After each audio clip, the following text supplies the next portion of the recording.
मंजू वर्मा, सहआचार्य, राजकीय कला महाविद्यालय सीकर। आज के व्याख्यान का अपना विषय है फ्रांस की राज्य क्रांति। फ्रांस यूरोप का एक शक्तिशाली देश था और संभवतः इंग्लैंड के बाद उसी की गणना की जाती थी। 14वें लुई के शासनकाल में 1643 से 1715 ईस्वी में फ्रांस यूरोप में सबसे अधिक शक्तिशाली देश हो गया। उनके युद्धों के माध्यम से फ्रांस की सीमाओं का विस्तार हो गया, सामंतों की अवशिष्ट शक्ति का दमन किया और राज्य की संपूर्ण शक्तियों को अपने हाथों में केंद्रित किया। राज्य में कोई भी शक्ति ऐसी न रह पाई जो किसी तरह से उसका विरोध कर सके। लुई 16वां 1774 से 1792 ईस्वी। लुई 16वां फ्रांस के पुरातन व्यवस्था का अंतिम शासक था। लुई 15वें की मृत्यु के उपरांत 1774 ईस्वी में वह फ्रांस का राजा बना। जिस समय उसकी आयु 20 वर्ष थी, उसे फ्रांस जैसे विशाल साम्राज्य का शासन चलाने योग्य आवश्यक शिक्षा तथा अनुभव प्राप्त नहीं हो पाया। वह व्यक्तियों को परखने की योग्यता से वंचित था, अतः वह अपने से प्रभावशाली लोगों की बातों में बहुत जल्दी आ जाता था। लुई 16वें की पत्नी आंतनेत ऑस्ट्रिया की राजकुमारी थी। लुई के राज्याभिषेक के समय वह केवल 19 वर्ष की थी। चूंकि यूरोप की राजनीति में ऑस्ट्रिया फ्रांस का शत्रु था, रानी आंतनेत की निर्णय शक्ति का दायरा सीमित था। रानी बनने के बाद वह हट्टी होती गई, अनाप शनाप खर्च करने लगी, उसमें घमंड और अहंकार की मात्रा बढ़ती गई। इसकी वजह से वह शीघ्र ही समूचे फ्रांस में आलोचना का विषय बन गई। उसके चारों ओर स्वार्थी तथा चापलूस लोगों का घेरा बना रहता था, जो उसे हमेशा गलत सलाह देने में दक्ष थे। स्टेटस जनरल यह फ्रांस की एक पुरानी संस्था थी, जिसका प्रथम अधिवेशन सम्राट फिलिप द मेयर ने सन 1320 में बुलाया था, परंतु 1614 ईस्वी के बाद से लेकर पूर्व तक इसका एक भी अधिवेशन नहीं हुआ। इस संस्था का मुख्य काम शासन को परामर्श देना था, न कि कानून निर्मित करना। इसमें पादरी, कुलीन और सर्वसाधारण लोग एक संख्या में बैठते थे, परंतु तीनों वर्गों के प्रतिनिधि एक साथ न बैठकर वर्गों अथवा श्रेणियों के हिसाब से पृथक पृथक बढ़ते थे।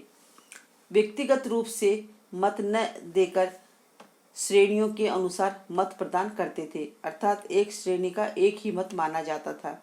जिस किसी को योजना अथवा प्रभाव को दो श्रेणियों की स्वीकृति मिल जाती थी, वह स्टेटस जनरल द्वारा स्वीकृति समझी जाती थी।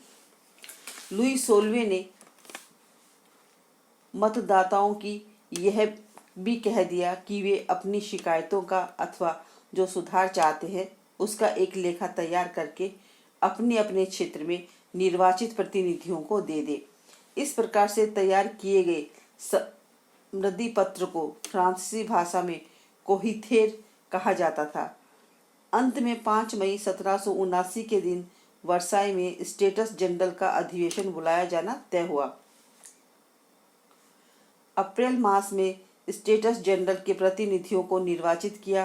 तीसरी श्रेणी में प्रत्येक व्यक्ति को जिसकी आयु 25 वर्ष थी और जो प्रत्यक्ष रूप से कोई कर देता था को मत देने का अधिकार दिया गया। अगला टॉपिक है क्रांति के कारण। इसमें पहला है राजनीतिक कारण। फ्रांस में स्वेच्छाचारी निरंकुश शासन की एक अजीब परंपरा कायम थी। लुई 14वां कहा करता था, मैं ही राज्य हूँ। प्रशासन की समस्त शक्तियां राजा में केंद्रित थी। राजा की इच्छा ही कानून थी।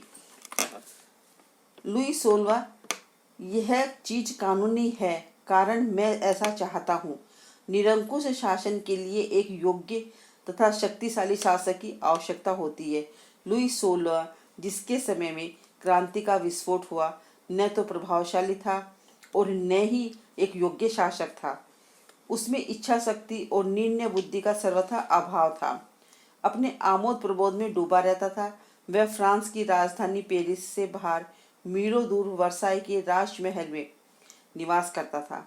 राजमहल पर प्रतिवर्ष करोड़ों रुपए का व्यय होता था। इस निरर्थक खर्च के कारण लोग राज दरबार को राष्ट्र का सत्यानाश की जड़ कहते थे। फ्रांस के लोगों को किसी प्रकार के राजनीतिक अधिकार प्राप्त नहीं थे। उन्हें भाषण, लेखन, विचार, अभिव्यक्ति अथवा प्रकाशन की स्वतंत्रता नहीं थी। धार्मिक स्वतंत्रता भी नहीं थी। व्यक्तिगत स्वतंत्रता का भी अभाव था। शासन चाहे जिस व्यक्ति को बंदी बना सकता था और मुकदमा चलाए सजा भी दी जा सकती थी। दूसरा, सामाजिक कारण। समाज मुख्यतः 3 वर्गों अथवा श्रेणियों में विभाजित था: पादरी अथवा धर्माधिकारी, कुलीन, सामंत और साधारण लोग। प्रथम 2 श्रेणियों के लोगों को विशेष सुविधाएं अथवा विशेषाधिकार प्राप्त थे और तीसरे वर्ग यानी सामान्य लोगों की तुलना में उनकी स्थिति बहुत उच्च कोटि की थी।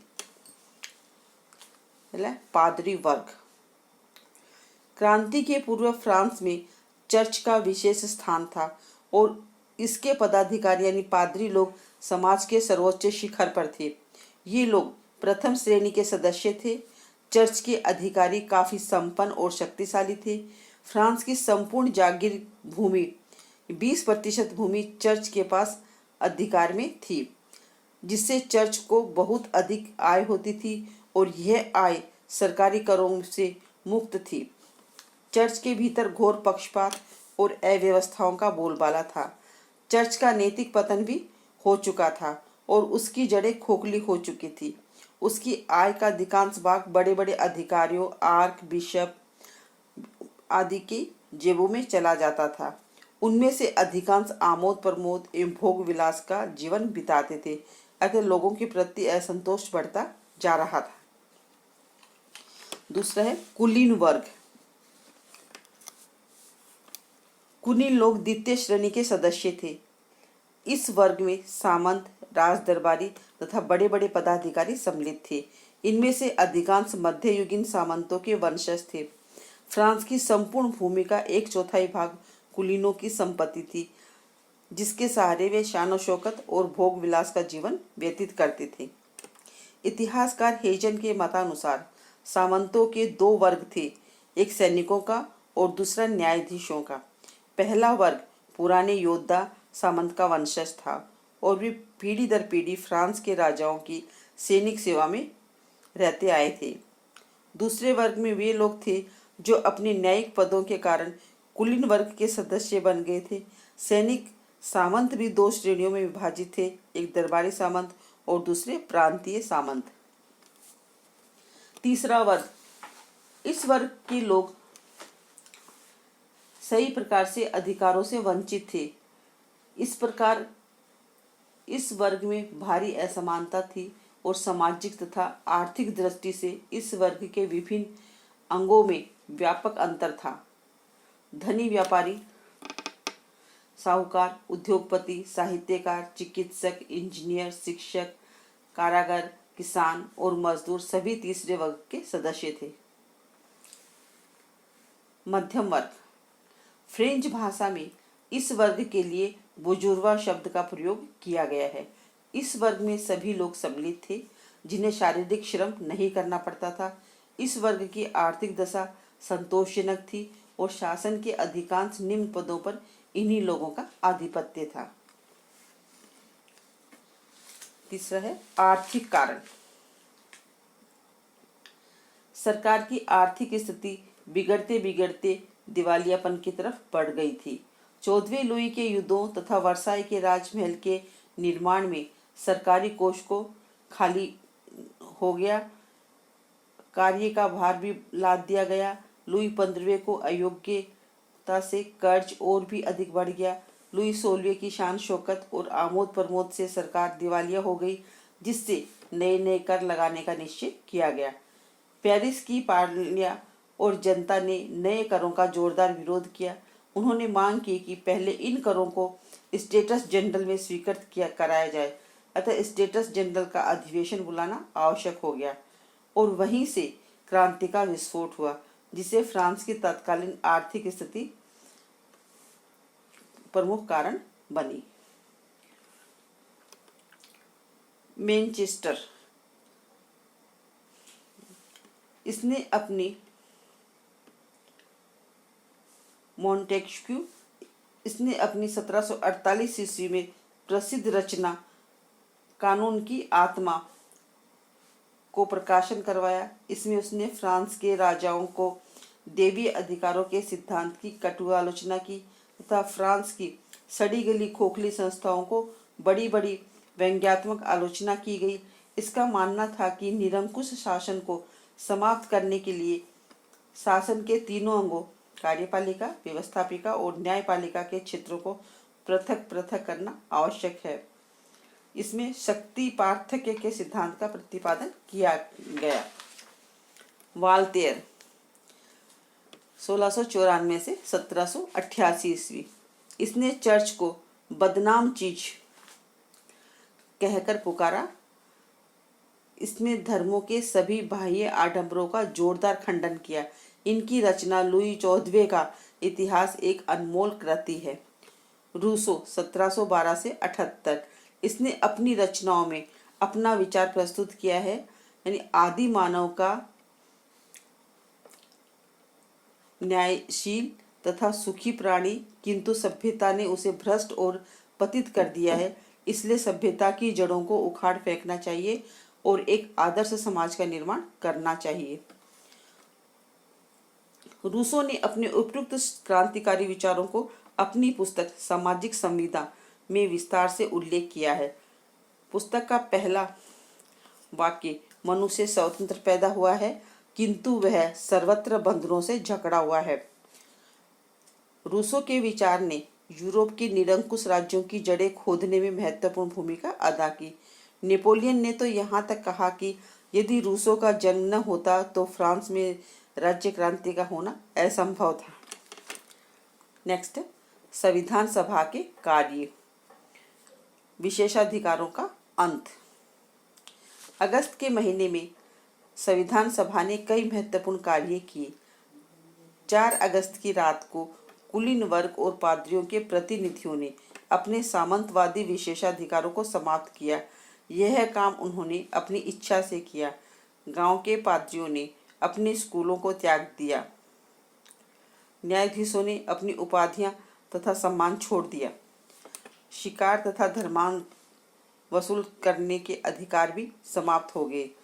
रात भर अधिवेशन चलता रहा। लगभग 30 अध्यादेश जारी किए गए, जिनके परिणाम स्वरूप अचानक ही कि ऐसी सामाजिक क्रांति हो गई जिसकी किसी ने कल्पना भी नहीं की थी। वर्ग जनित भेदभाव को हटा दिया गया। सभी फ्रांसीसी नागरिकों के लिए समान रूप से राजकीय सेवाओं के द्वार उन्मुक्त कर दिए गए। हिंसा का नया दौर, विशेषाधिकारों के अंत की योजना कर दी गई। कुछ समय बीत जाने के बाद उन्हें कोई परिवर्तन नजर नहीं आया तो पुनः लड़ाई झगड़े शुरू हो गए। लोगों को डर था कि कहीं उनका संघर्ष और बलिदान व्यर्थ न चला जाए और अब तक जो कुछ प्राप्त हुआ है उस पर पानी न फेर दिया जाए, क्योंकि राजा का भाई और बहुत से कुलीन फ्रांस को छोड़कर दूसरे राज्यों में चले गए थे और वहां के शासकों की सहायता से क्रांति को कुचलने की योजना बना रहे थे। लोग सोच रहे थे कि कहीं राजा भी विदेशी शक्तियों के साथ मिलकर कोई षड्यंत्र तो नहीं रच रहा है। 5 अक्टूबर को वर्षा के उपरांत भी पेरिस की 6-7 हजार महिलाएं वर्साई जा पहुंची और हमें रोटी दो का नारा बुलंद किया। 6 अक्टूबर को प्रातः भीड़ ने शाही महल के फाटक तोड़ दिए, कुछ रक्षकों को मार दिया और महल पर अधिकार जमा लिया। राजा और उसके परिवार को पेरिस आने पर मजबूर किया। अब उनका नारा था, अब रोटी पकाने वाला यानी राजा, उसकी स्त्री और उसका बच्चा हमारे बीच में हो। अब हमारी रोटी की समस्या हल हो जाएगी। पेरिस में राज परिवार को ट्यूरेलिज्म के पुराने महल में रखा गया। नेक्स्ट है मानवाधिकारों का घोषणा पत्र। 26 अगस्त को राष्ट्रीय असेंबली ने मनुष्यों और नागरिकों के अधिकारों की घोषणा की। जनता की प्रभुसत्ता को मान्यता दी गई। घोषणा पत्र में कहा गया कि आदमी जन्म से ही स्वतंत्र रहता है और अधिकारों की समानता रखता है। अब किसी भी व्यक्ति को मनमाने ढंग से गिरफ्तार नहीं किया जा सकता।